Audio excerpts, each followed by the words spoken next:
కారం రంగు రుచితో ఉంటుంది. ఆచి మిరపపొడి అదరగొట్టే కారం రంగు రుచి. బనకచర్ల విషయంలో తెలంగాణ నాయకులు రాజకీయం చేస్తున్నారని ఏపీ మంత్రి నిమ్మల రామానాయుడు విమర్శించారు. 3000 టీఎంసీల గోదావరి నీళ్లు సముద్రంలోకి పోతున్నాయని, వాటిని మాత్రమే తాము వినియోగించుకుంటామని అన్నారు.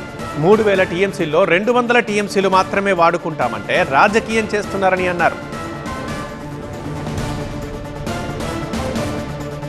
నదుల అనుసంధానంపై తెలంగాణ నేతలు సహకరించాలంటున్నారు మంత్రి నిమ్మల. గారేమన్నారో మా అసోసియేట్ ఎడిటర్ ఈశ్వర్ అందిస్తారు. ఈశ్వర్, బనకచర్లపై తెలంగాణ అభ్యంతరాలను పరిశీలిస్తూనే ఆంధ్రప్రదేశ్ రాష్ట్ర ప్రభుత్వం వీలైనంత త్వరగా దానికి సంబంధించిన చర్యలను ముందుకు తీసుకెళ్లే ప్రయత్నం చేస్తోంది. ఈరోజు ముఖ్యమంత్రి సమక్షంలో జరిగిన కీలక సమీక్షలో అనేక కీలక నిర్ణయాలు తీసుకున్నారు. ప్రస్తుతం మనతో ఆంధ్రప్రదేశ్ ఇరిగేషన్ శాఖ మంత్రి నిమ్మల రామానాయుడు. సార్, బనకచర్ల మీద పెద్ద ఎత్తున తెలంగాణ అభ్యంతరం వ్యక్తం చేస్తుంది. తెలంగాణలో అధికార పార్టీ ప్రతిపక్షాల మధ్య నిరంతరం జరుగుతుంది. అడ్డుకుంటామన్న పెద్ద ఛాలెంజెస్ కూడా చేసుకుంటున్న నేపథ్యం వాళ్ళిద్దరి మధ్య కనిపిస్తుంది. దీన్ని ఎలా చూస్తుంది సార్? నదుల అనుసంధానం ద్వారానే ఈ యొక్క భారతదేశాన్ని కరువు కాటకాల నుంచి రక్షించవచ్చు. ఈరోజు జరిగేటువంటిది అది. ఎందుకంటే ఏదైతే చాలా క్లియర్గా మేము కూడా తెలంగాణకు కూడా అప్పీల్ చేస్తూ ఉన్నాం. ఏదైతే ఈవేళ వృధాగా, అంటే నేను కూడా గోదావరి జిల్లా వాసిని, సంవత్సరానికి 3000 టీఎంసీల నీరు సముద్రంలో పోతుంది. గోదావరి నీరు ఈ రోజు కూడా 11,000 క్యూసెక్కుల నీరు ఇంకా వర్షాలు ప్రారంభం కాకముందే సముద్రంలో కలుస్తుంది. స్టిల్ టుడే ఈ రోజు కూడా. అంటే దిగువన ఉన్నటువంటి రాష్ట్రం ఆంధ్రప్రదేశ్.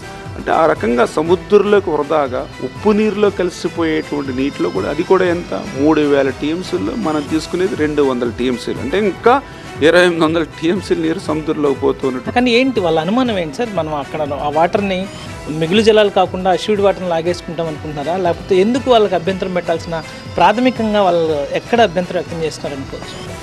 అంటే వాళ్ళు రాజకీయంగా వాళ్ళకు ఉన్నటువంటి అవసరాలను బట్టి వాళ్ళు మాట్లాడుతున్నారేమో అని అనుకోవచ్చు. అది వృధాగా పోయేటువంటి నీరే మన దిగువన ఉన్నటువంటి రాష్ట్రమే. అంచేత దీని వరకు అయితే ఎక్కడ అభ్యంతరాలు చెప్పడానికి అయితే అవకాశం ఉన్నటువంటి పరిస్థితి అయితే లేదు. ఇవాళ సాగునీటి సంఘ నిపుణులు కూడా అదే మాట చెప్తూ ఉన్నటువంటి పరిస్థితి.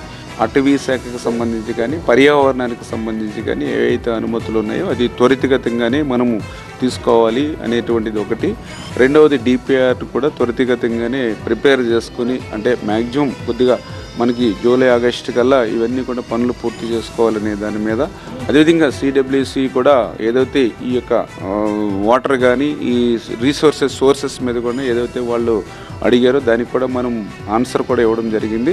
నేషనల్ పాలసీకి అనుగుణంగానే ఈ యొక్క ఏదైతే పోలవరం బనకచర్ల ప్రాజెక్టు జరుగుతూ ఉంది.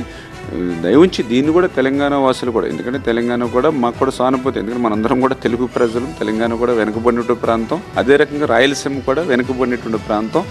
చేత వృధాగా పోయేటువంటి సముద్రపు నీటిని మనం తీసుకోవడం ద్వారా రేపు భవిష్యత్తులో అది రాయలసీమకి, అంటే పర్టికులర్గా రాయలసీమ రేపు భవిష్యత్తులో ఒక పచ్చని పైరులాగా కనిపించేటువంటి పరిస్థితి. అంచేత అటువంటి వెనుకబడినటువంటి ప్రాంతానికి సాగునీరు తాగునీరు అందించేటువంటి ప్రాజెక్టు కాబట్టి దయవుంచి అందరూ కూడా అర్థం చేసుకుని సహకరించాలని చెప్పి మీ ద్వారా కోరుతాం.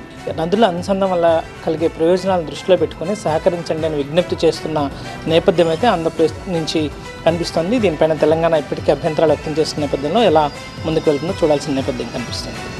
అశోక్తో ఈశ్వర్, TV9 ఏపీ సచివాలయం నుంచి.